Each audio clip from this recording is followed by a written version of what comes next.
আল্লাহ রাসূল সাল্লাল্লাহু আলাইহি ওয়াসাল্লাম একবার ওয়াজ করতেছেন, সহিহ বুখারীর বর্ণনা। আল্লাহর হাবিব সাল্লাল্লাহু আলাইহি ওয়াসাল্লাম বললেন, ইন্না মিনা শাজারি শাজারা, এক ধরনের গাছ আছে, লা ইয়াসকুতু ওয়ারাকুহা, যেই গাছের পাতা কোনোদিন ঝরে না, পাতা পড়ে না, একটা গাছ আছে। মাসালুহা কামাসালিল মুসলিম, এই পাতার দৃষ্টান্ত মুসলিমের দৃষ্টান্ত একই। হাদ্দিসুনি মাহিয়া, দেখি তো কোন সাহাবী বলতে পারে এটা কোন গাছ। আল্লাহর হাবিব বললেন, এমন একটা গাছ আছে যেই গাছের কোনো পাতা ঝরে না। এই পাতার দৃষ্টান্ত, গাছের দৃষ্টান্ত, মুমিনের দৃষ্টান্ত একরকম। ফাহাদ্দিসুনি মাহিয়া, কে আছো বলতে পারো এটা কোন গাছ? কেউ পারে না। সাহাবারা মনে করছে এটা মরুভূমির কোন একটা গাছ হবে। কেউ বাড়ির পাশে যে খেজুর গাছ আছে এটা খেয়াল করে নাই, সবাই চলে গেছে অন্য গাছের দিকে। ক্যাকটাস, গুলমলতা, মরুভূমির রেয়ার যে গাছগুলো আছে, দুর্লভ দুষ্প্রাপ্য গাছগুলো, তারা এক একজন একটার পর নাম বলতে আরম্ভ করলো। আল্লাহ রাসূল সাল্লাল্লাহু আলাইহি ওয়াসাল্লাম বললেন হয় নাই। একজন বলে একটা, আল্লাহর হাবিব বললেন হয় নাই। সবশেষে কেউ যখন পারে না, আল্লাহ রাসূল সাল্লাল্লাহু আলাইহি ওয়াসাল্লাম বললেন, ইন্নাহা আন-নাখলা, এটা খেজুর গাছ। এটা কি গাছ? সবাই বলেন, কি গাছ? খেজুর গাছ। কেউ পারে নাই। ওয়াজ শেষ, নসিহত শেষ, সবাই বাড়ি ফিরে যাচ্ছে। সাইয়েদনা ওমর ফারুক রাদিয়াল্লাহু তাআলা আনহু, উনি ওনার ছেলে আব্দুল্লাহ ইবনে ওমরকে নিয়ে যাচ্ছে। আব্দুল্লাহ ইবনে ওমর হঠাৎ করে বললেন, আব্বা, আল্লাহ রাসূল যখন জিজ্ঞেস করেছিল এটা কোন গাছ, আমি কিন্তু জানতাম এটা খেজুর গাছ, আমি কিন্তু জানতাম। ওমর ফারুক বললেন, বলো নাই কেন? আব্দুল্লাহ ইবনে ওমর বলেন, আব্বা, আপনি পারেন না, আমার চাচা আবু বকর পারে না, মুরব্বী সাহাবারা কেউ পারে না, আমি মাঝখান দিয়ে কেমনে বেয়াদবি করি? সুবহানাল্লাহ পড়বেন না? ওমরে ফারুক বললেন, বলো কি? তুমি যদি আজকে বিশ্বনবীর সামনে উত্তরটা দিতে পারতা, আমার ছেলে উত্তর দিতে পেরেছে, এটা জেনে আমার বুকটা এত বড় হয়ে যেত। ও আব্দুল্লাহ, কেন তুমি বললা না? আজকে কেউ প্রশ্নের উত্তর করতে পারে নাই, তুমি যদি বিশ্বনবীর সামনে দাঁড়িয়ে প্রশ্নের উত্তর করতে পারতা, আমার বুকটা এত বড় হয়ে যেত। কেন বললা না? তুমি বললে আমি বড্ড খুশি হয়ে যেতাম। সুবহানাল্লাহ পড়েন। তার মানে মাঝে মাঝে জুনিয়ররা সিনিয়রদেরকেও হার মানায় দেয়, এরকম আছে না নাই? এজন্য পরামর্শ করবেন, অবশ্যই পরামর্শ করবেন। সাইয়েদনা ওমর ফারুক যখন খলিফা, তিনি মুরব্বীদের মিটিংয়ে একটা ছোট্ট বাচ্চাকে রাখতো, অল্প বয়স্ক এক সাহাবী, ওই সাহাবীর নাম আব্দুল্লাহ ইবনে আব্বাস রাদিয়াল্লাহু তাআলা আনহু। মুরব্বীরা মনে কষ্ট পেলেন, কিরে, এই ছেলের সমান নাতি আছে আমার ঘরে, আমার নাতি আছে, এই ছেলের সমান এই ছেলেকে কেন রাখে? ওমর ফারুক বললেন, একদিন দেখাই দিব আপনাদেরকে কেন রাখি। ওমর ফারুক একদিন সবাইকে বললেন, ইদা জাআ নাসরুল্লাহি ওয়াল ফাতহ ওয়া রাআইতান নাস ইয়াদখুলুনা ফি দীনিল্লাহি আফওয়াজা। এটা কোন প্রেক্ষাপটে নাজিল হয়েছে আপনারা কে জানেন বলেন তো? এক সাহাবী বললে, এই সূরা দ্বারা বোঝানো হয়েছে আমাদের যখন বিজয় অর্জিত হবে তখন যেন আমরা বেশি বেশি আল্লাহর প্রশংসা করি। ওমর ফারুক বললেন, উত্তর হয় নাই। আরেক বয়স্ক সাহাবী বললেন, আমাদেরকে রব্বুল আলামিন বড় বড় শহর বিজয়ের ব্যাপারে আদেশ দিয়েছে, এই সূরা দ্বারা আমি এটা বুঝেছি। ওমরে ফারুক বললেন, হয় নাই। কেউ যখন উত্তর করতে পারে নাই, ওমরে ফারুক বললেন, ও আব্দুল্লাহ ইবনে আব্বাস, তুমি এই সূরার ব্যাপারে কি জানো? আব্দুল্লাহ ইবনে আব্বাস বলেন, হুয়া আজালু রাসূলিল্লাহ, এই সূরা দ্বারা বিশ্ব নবীর আগাম মৃত্যুকে বোঝানো হয়েছে। ইদা জাআ নাসরুল্লাহি ওয়াল ফাতহ, নবী হে, যখন বিজয় আসবে, আল্লাহর পক্ষ থেকে সাহায্য আসবে, ওয়ারাআইতান নাস ইয়াদখুলুনা ফি দীনিল্লাহি আফওয়াজা, আপনি দেখবেন দলে দলে বানের পানির মতো লোকজন কালিমার ছাতার নিচে প্রবেশ করতেছে। তো সবাই যখন কালিমা পড়ে মুসলমান হয়ে যাবে, সবাইকে মুসলমান বানানোই ছিল বিশ্বনবীর মিশন। মিশন যখন কমপ্লিট, নবী থাকার পৃথিবীতে আর দরকার নাই। এই সূরা দ্বারা আল্লাহ বুঝিয়েছেন বিশ্বনবী পৃথিবীতে আর বেশি দিন বেঁচে নাই। চিল্লায় বলেন ঠিক কিনা?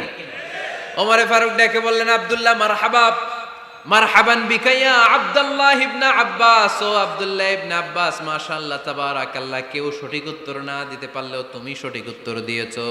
তুমি এই সূরার ব্যাপারে যতটুকু জানো আমিও জানি ততটুকু, পড়েন সুবহানাল্লাহ। তুমি সঠিক উত্তর দিয়েছো। এই হাদিসগুলো প্রমাণ করে মাঝে মাঝে জুনিয়ররা সিনিয়রদেরকেও হারিয়ে দেয়। চিল্লায় বলেন ঠিক কিনা? এজন্য মাঝে মাঝে বাচ্চা ছেলেদেরও পরামর্শের দরকার আছে না নাই? ঘরে সুখ নাই, শান্তি নাই, কারণ পরামর্শ করেন না তো। আব্বা আম্মার পরামর্শ নেন, স্ত্রীদের পরামর্শ নেন, ছেলে মেয়েদের পরামর্শ নেন। গুরুত্বপূর্ণ সিদ্ধান্ত নেওয়ার আগে পরামর্শ করে সিদ্ধান্তগুলো নেওয়ার দরকার আছে না নাই? পরামর্শ করে ফ্যামিলি মিটিংয়ে যদি আমরা সিদ্ধান্ত নেই, ওই সিদ্ধান্তে বরকত দিবে কে? আওয়াজ করে বলেন, ওই ঘরটারে বরকতময় করে কে? কয়টা গেল? 7টা। 8 নাম্বার হচ্ছে, প্রত্যেকটা ঘরে এক একটা পারিবারিক পাঠাগার গড়া চাই, ফ্যামিলি লাইব্রেরি। কার কার ঘরে পারিবারিক পাঠাগার আছে দেখি সুজানগরে? মাশাআল্লাহ, মাশাআল্লাহ পড়েন, আওয়াজ করে পড়েন মারহাবা। যাদের ঘরে নাই তাদের ঘরে একটা পাঠাগারের দরকার আছে না নাই? একটা শোকেস বানাবেন, ওখানে ইসলামী বইগুলো রাখবেন, ইসলামী সাহিত্যগুলো রাখবেন, তাফসিরগুলো রাখবেন, হাদিসের বইগুলো রাখবেন। একটা পারিবারিক পাঠাগারের দরকার আছে না নাই? কোরআনের প্রথম আয়াত হয়েছে পড়ো। কোরআনের প্রথম আয়াত কি? আল কোরআনের প্রথম বাণী পড়ো, আল হাদিসে নবীর কথা পড়ো। আল কোরআনের প্রথম বাণী পড়ো, আল হাদিসে নবীর কথা পড়ো। পড়ে পড়ে শেখো, শিখে শিখে তুমি তোমার নিজের জীবন গড়ো। পড়েন আমিন। কোরআনের প্রথম কথা কি? ইকরা, পড়ো। কোরআনের প্রথম কথা কি? ইকরা বিসমি রাব্বিকাল্লাযী খালাক, খালাকাল ইনসানা মিন আলাক। ইকরা ওয়া রাব্বুকাল আকরাম আল্লাযী আল্লামা বিল কলম আল্লামাল ইনসানা মা লাম ইয়ালাম। পড়েন সুবহানাল্লাহ। পড়ো তোমার প্রভুর নামে যিনি তোমায় শিখিয়েছেন। Read in the name of your Lord who has created. পড়ো, পড়ার কোনো বিকল্প নাই, আপনার পড়তেই হবে। বেঁচে আছেন পড়েন, সুস্থ তো পড়েন, অসুস্থ পড়েন, মরে যাচ্ছেন তখনও পড়েন, পড়তে পড়তে মরেন। ও মিয়া, মরার সময় পড়ার দরকার আছে না নাই? মরার সময় পড়বেন লা ইলাহা ইল্লাল্লাহ মুহাম্মাদুর। এটা না পড়লে হবে? তার মানে মরার সময়ও পড়তে হবে। চিল্লায় বলেন ঠিক কিনা? তাহলে সুখী, সমৃদ্ধ, আলোকিত একটা পরিবার গড়ার 8 নম্বর পয়েন্ট হচ্ছে একটা ফ্যামিলি লাইব্রেরি। প্রত্যেকটা ঘরে শান্ত যেন নেই, যে আমাদের প্রত্যেকের ঘরে আমরা যেন ছোট্ট করে একটা পাঠাগার বানাই। ওখানে যেন বিভিন্ন ধরনের বই, বিভিন্ন ধরনের বইয়ের কালেকশন রাখি। বই কিনুন, বই পড়ুন, প্রিয়জনকে বই উপহার দিন। বই কিনে কেউ কোনোদিন দেউলিয়া হয় নাই, ঠিক কিনা? পড়তে রাজি আছেন তো? এই যে কোরআনের বঙ্গানুবাদ পাওয়া যায় না এখন, কথা বলেন। স্মার্টফোন আছে কার কার দেখি? হ্যাঁ, কারা কারা স্মার্ট দেখি?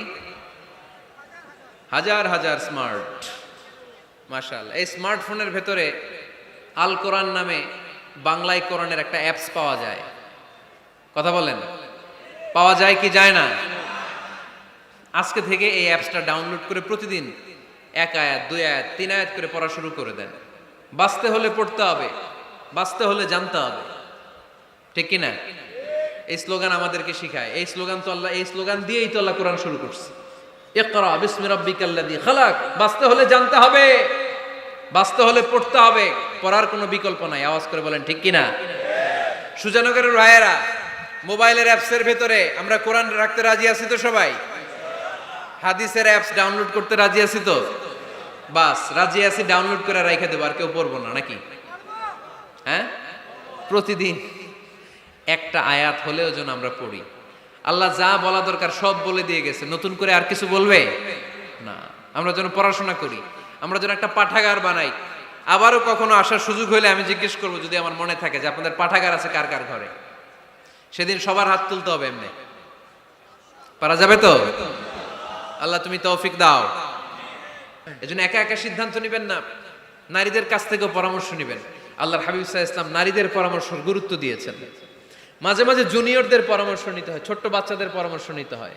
ছোট্ট বাচ্চাদেরকে বোকা মনে করবেন না, ছোট্ট ছেলে মেয়েদেরকে বোকা ভাববেন না, ওদের মাথায় বুদ্ধি আছে। মাঝে মাঝে জুনিয়ররা সিনিয়রদেরকে হারায় দেয়, আছে না নাই?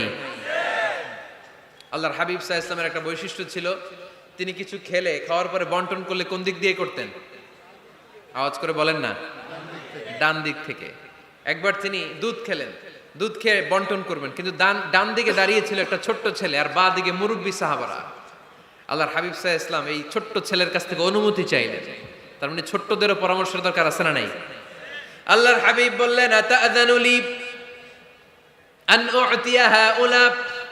আমার স্বভাব হলো খাবার বন্টনের সময় ডান দিক থেকে করি, কিন্তু এখন ডান দিকে তুমি ছোট্ট মানুষ, বাম দিকে বয়স্ক সাহাবারা, তুমি যদি অনুমতি দাও, তোমার আগে বয়স্ক সাহাবাদেরকে দিয়ে আমি খাবার বিতরণ করতে চাই। ছোট্ট ছেলেটা বলল, ইয়া রাসূলুল্লাহ লা উসিরু বিনাসিবি মিনকা হাদান, আপনার এই বরকতের জিনিস আমি অন্য কাউরে দিতে চাই না, আমার ভাগেরটা আমি আগে খাইতে চাই, যেহেতু হিসাবে আমি পাই আমারে আগে দেন, আমি দিব না। সুবহানাল্লাহ পড়েন। সে যেহেতু রাজি হয় নাই, আল্লাহ রাসূল সাল্লাল্লাহু আলাইহি ওয়াসাল্লাম দিতেও পারে নাই। আল্লাহর হাবিব সাল্লাল্লাহু আলাইহি ওয়াসাল্লাম দুধের পেয়ালাটা মুরব্বিদের হাতে না দিয়ে ছোট্ট বাচ্চার হাতে তুলে দিয়েছে। চিল্লায় পড়েন আল্লাহু আকবার। তাহলে ছোট্ট বাচ্চাদের পরামর্শের দলিল আছে না নাই?